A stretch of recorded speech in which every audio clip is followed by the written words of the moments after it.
దీన్ని Turner transaction అంటారు. ఈ ఎడిట్ ఎలా అయ్యాలో మనం ఉన్న క్యాప్ కూడా తెలుసుకున్నాము. ఈరోజు విఎన్ యాప్ ఎలా అయ్యాలో ఈ వీడియోలో అవుదాం. ఫస్ట్ 2 క్లిప్స్ అయితే పర్ఫెక్ట్గా షూట్ చేసుకోండి. తర్వాత విఎన్ యాప్ అయితే ఓపెన్ చేసుకొని అందులో ఇంపోర్ట్ చేసుకోండి 2 క్లిప్స్ని. ఇంపోర్ట్ చేసుకున్న తర్వాత దాన్ని మొత్తం కట్ చేసుకోండి. మీ వేస్ట్ పార్ట్ అయితే ఏది ఉందో అది మొత్తం కట్ చేసుకోండి. ఇక్కడ మెయిన్ వైట్ కలర్ లైన్ అనేది సెకండ్ వీడియో స్టార్టింగ్ తెచ్చి కింద డ్రాగ్ చేసి ఫ్రీజ్ చేయండి. ఫ్రీజ్ చేసిన పార్ట్ని పిప్ డ్రాగ్ చేయండి, పైనకి వెళ్ళిపోతుంది. మీరు ఏదైతే పైకి పిప్ డ్రాప్ చేశారో ఆ వీడియోని అయితే లెఫ్ట్ సైడ్ డ్రాగ్ చేయండి.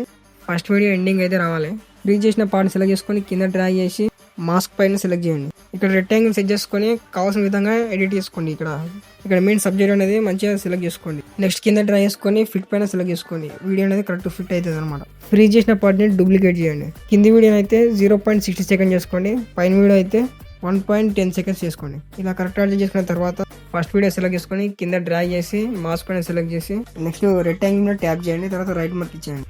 ఇప్పుడు ఫస్ట్ వీడియో సెలెక్ట్ చేసుకొని ఫస్ట్ లో ఒక కీ ఫ్రేమ్ ఇవ్వండి. నెక్స్ట్ సెకండ్ వీడియో సెలెక్ట్ చేసుకొని అక్కడ ఫస్ట్ లో ఒక కీ ఫ్రేమ్ ఇవ్వండి. అండ్ దాని పైన కూడా సేమ్ లెవెల్లో ఒక కీ ఫ్రేమ్ ఇచ్చి అండ్ కింది వీడియో ఎండింగ్ లో ఒక కీ ఫ్రేమ్ ఇవ్వండి. మళ్ళీ పైన వీడియో సెలెక్ట్ చేసుకొని స్టార్టింగ్ లో కీ ఫ్రేమ్ ఇచ్చారు కదా అక్కడ సెలెక్ట్ చేసుకొని మీ 2 ఫింగర్స్ తో జూమ్ చేయండి స్క్రీన్ అనేది.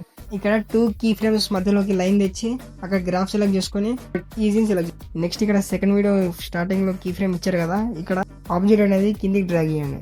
లైన్ అనేది మిడిల్ కి తెచ్చి ఇక్కడ గ్రాఫ్ లోకి వెళ్ళి ఈజీ సెలెక్ట్ చేయండి. నెక్స్ట్ ఆడియో సింబల్ మీద క్లిక్ చేసి ఇక్కడ ఎఫెక్ట్స్ లోకి వెళ్ళి మీకు నచ్చిన ఎఫెక్ట్స్ అంటే ఇక్కడ కనబడుతున్నాయి కదా ఇక్కడ కంపేరేటివ్గా సేమ్ యాజ్ ఇట్ ఈస్ గా అవే ఎఫెక్ట్స్ అయితే యాడ్ చేసుకోండి. మంచిగా సినిమాటిక్ గా అనిపిస్తుంది అనమాట. క్లీన్ గా యాడ్ చేసిన తర్వాత ఆ ఎఫెక్ట్స్ అనేది కరెక్ట్ అడ్జస్ట్ చేసుకోండి. మీ వీడియో తగ్గట్టు కరెక్ట్ ట్రాన్సాక్షన్ బట్టి మీరు అయితే కరెక్ట్ అడ్జస్ట్ చేసుకోవాలి. అడ్జస్ట్ చేసుకుంటే మంచిగా క్లీన్ అనేది ఉంటుంది అనమాట వీడియో. ఇంకా ఇంతటితో మీ వీడియో అయితే ముగిసిపోయింది అనమాట. ఇంతే.